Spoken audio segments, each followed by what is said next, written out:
नमस्कार दोस्तों, मैं भाविनी मिश्रा अपने चैनल में आप सभी का एक बार फिर से स्वागत करती हूँ। कैसे हैं आप लोग? आशा करती हूँ आप सब स्वस्थ और सुरक्षित होंगे।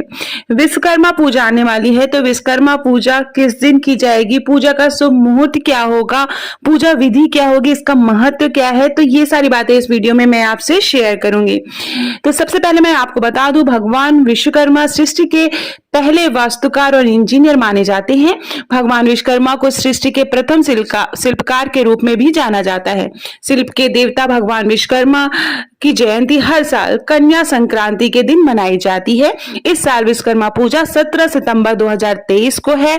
इस दिन विश्वकर्मा जयंती के नाम से भी जाना जाता है। मान्यता है कि इस सृष्टि के रचयिता ब्रह्मा जी के 7वें पुत्र भगवान विश्वकर्मा का जन्म हुआ था इसी दिन, आज के दिन। आइए जानते हैं पूजा का शुभ मुहूर्त क्या है और इसके पीछे जुड़ी कथा क्या है, इसका महत्व क्या है और पूजा विधि क्या है।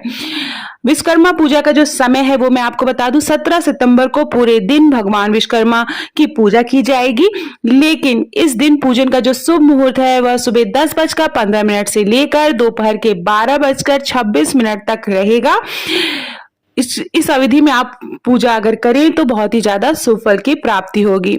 आइए जानते हैं औजारों की पूजा क्यों करते हैं। आज के दिन औजारों की पूजा की जाती है, तो इस दिन विशेष तौर पर औजार निर्माण कार्य से जुड़ी मशीनों, दुकानों, कारखानों, motor garage, workshop, lathe unit, कुटीर और लघु इकाइयों आदि में भगवान विश्वकर्मा की पूजा की जाती है। आइए जानते हैं पूजा विधि क्या है।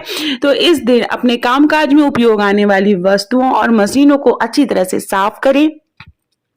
फिर स्नान करके भगवान विष्णु के साथ विश्वकर्मा जी की प्रतिमा को स्थापित करें और उनकी विधिवत पूजा करें। जो है उनकी आरती करें, धूप बत्ती नैवेद्य रखें, ऋतुफल, मिष्ठान, पंचमेवा, पंचामृत का भोग लगाएं, दीप धूप आदि जलाकर दोनों देवताओं की आरती उतारें और विश्वकर्मा पूजा से जुड़ी कथाएं पढ़ें। तो आइए जानते हैं विश्वकर्मा पूजा से जुड़ी कथा। भगवान विश्वकर्मा के जन्म को लेकर शास्त्रों में कई कथाएं प्रचलित हैं। वराह पुराण के अनुसार ब्रह्मा जी ने विश्वकर्मा को धरती पर उत्पन्न किया। वहीं विश्वकर्मा पुराण के अनुसार आदि नारायण ने सर्वप्रथम ब्रह्मा जी और फिर विश्वकर्मा जी की रचना की। भगवान विश्वकर्मा के जन्म को देवताओं और राक्षसों के बीच हुए समुद्र मंथन से भी जोड़ा जाता है। इस तरह भगवान विश्वकर्मा के जन्म को लेकर शास्त्रों में जो कथाएं मिलती हैं उससे ज्ञात होता है कि विश्वकर्मा एक नहीं कई हुए और समय समय पर अपने कार्यों और ज्ञान से वे सृष्टि के विकास में सहायक हुए हैं। शास्त्रों में भगवान विश्वकर्मा के इस वर्णन से यह संकेत मिलता है कि विश्वकर्मा एक प्रकार के पद और उपाधि हैं जो शिल्प शास्त्र का श्रेष्ठ ज्ञान रखने वाले हैं। सबसे पहले हुए विराट विश्वकर्मा, उसके बाद धर्मवंशी विश्वकर्मा, फिर अंगिरा वंशी, तब सुधावा विश्वकर्मा हुए, फिर शुक्राचार्य के पौत्र भृगुवंशी विश्वकर्मा हुए। मान्यता है कि देवताओं की विनती पर विश्वकर्मा ने महर्षि दधीचि की हड्डियों से स्वर्गाधिपति इंद्र के लिए एक शक्तिशाली वज्र बनाया था। प्राचीन काल में जितने भी सुप्रसिद्ध नगर और राजधानियां थी उनका सृजन भी विश्वकर्मा जी ने ही किया था, जैसे सतयुग का स्वर्गलोक, त्रेतायुग की लंका, द्वापर की द्वारिका और कलयुग के हस्तिनापुर।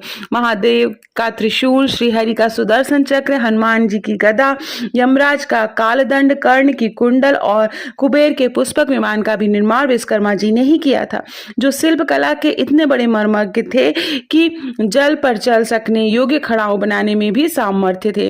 तो ये थी विश्वकर्मा पूजा के बारे में और विश्वकर्मा जी के बारे में संपूर्ण जानकारी। आशा करती हूँ आपको मेरा वीडियो पसंद आया होगा। बहुत बहुत धन्यवाद ये वीडियो देखने के लिए।